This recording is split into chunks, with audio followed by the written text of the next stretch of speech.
Me, a princess? Yeah, right. A screenplay by Mia Thermopolis. First draft. Scene 12. Interior day. The Palm Court at the Plaza Hotel in New York City. A flat-chested girl with upside-down yield sign-shaped hair, 14-year-old Mia Thermopolis, is sitting at an ornately set table across from a bald man, her father, Prince Philippe. We can tell by Mia's expression that her father is telling her something upsetting. Prince Philippe. You're not Mia Thermopolis anymore, honey. Mia, blinking with astonishment. I'm not? Then who am I? Prince Philippe. You're Amelia Mignonette Grimaldi Thermopolis Renaldo, Princess of Genovia. Tuesday, September 7. Intro to Creative Writing. Oh, she has got to be kidding. Describe a room? That is our first assignment? Describe a room? Does she have any idea how long I've been describing rooms creatively? I mean, I've described rooms in space, for instance, in my Battlestar Galactica fanfic about Starbuck and Apollo finally doing it. You know what I can't believe? I can't believe she stuck me in Intro to Creative Writing. I should be in Intermediate at least. I mean, with my practice PSAT scores, which, okay, were about as low as they could be in math, but were great in verbal, I should have tested into it.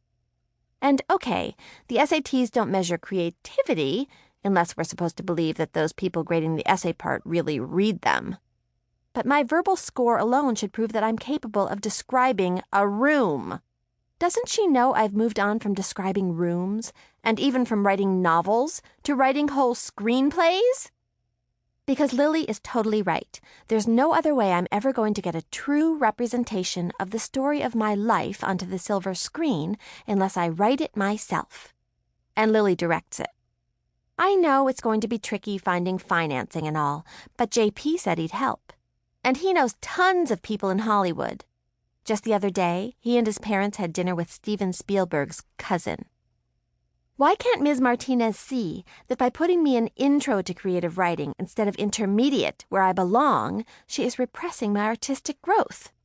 How is the blossom of my creativity ever going to be able to bloom if no one waters it? Describe a room.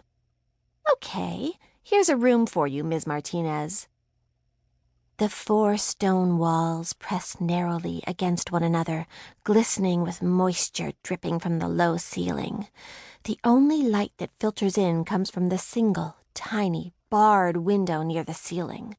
The only furnishings are a narrow cot with a thin mattress made of striped ticking and a bucket.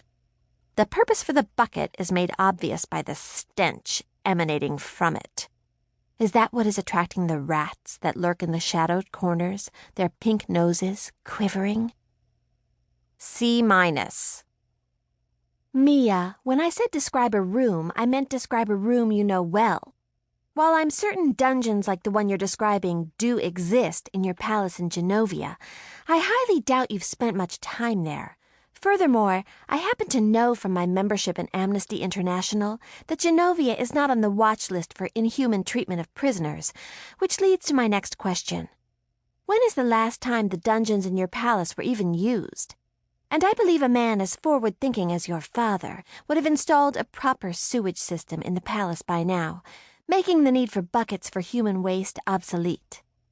C. Martinez. Tuesday, September 7, English. Mia, aren't you excited?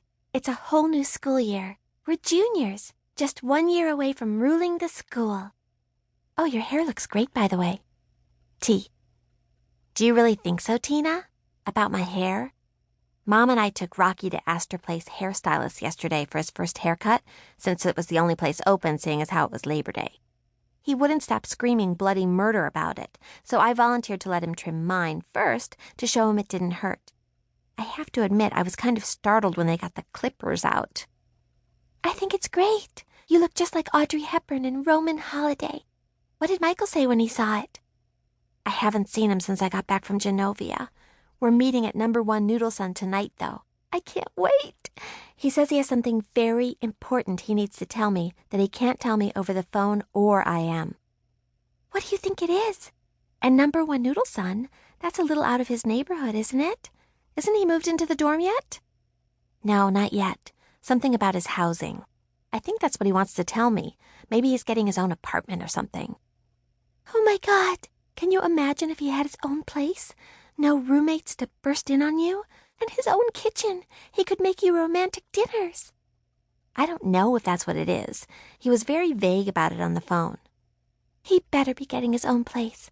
What does he think? You're going to make out at his parents' place in front of Lily? Not to mention his mom? Ha!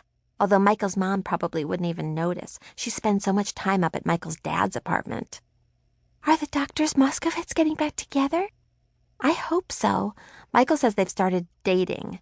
Each other. Well, that's better than if they were dating other people, I guess. Still, they might as well just get back together in that case. Save money on rent. God, I'm glad my parents just ignore each other like a normal couple. Totally. Speaking of hair, what do you think of Lily's highlights?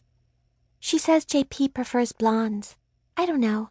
I never thought Lily would be someone who'd change how she looks for a guy. JP must be a total sexual dynamo. Tina, they haven't done it. Oh, I just assumed. Oh my God, why? Well, he did go to her place in Albany that weekend. Whatever, that was just because his parents were checking out some summer stock companies upstate. If they'd done it, she'd have told us. I mean, don't you think she'd have told us? She'd have told you, maybe. She'd never tell me. Lily thinks I'm a goody two-shoes. She does not. Yes, she does. But that's okay. I am a goody two-shoes. I don't even want to see it, let alone touch it.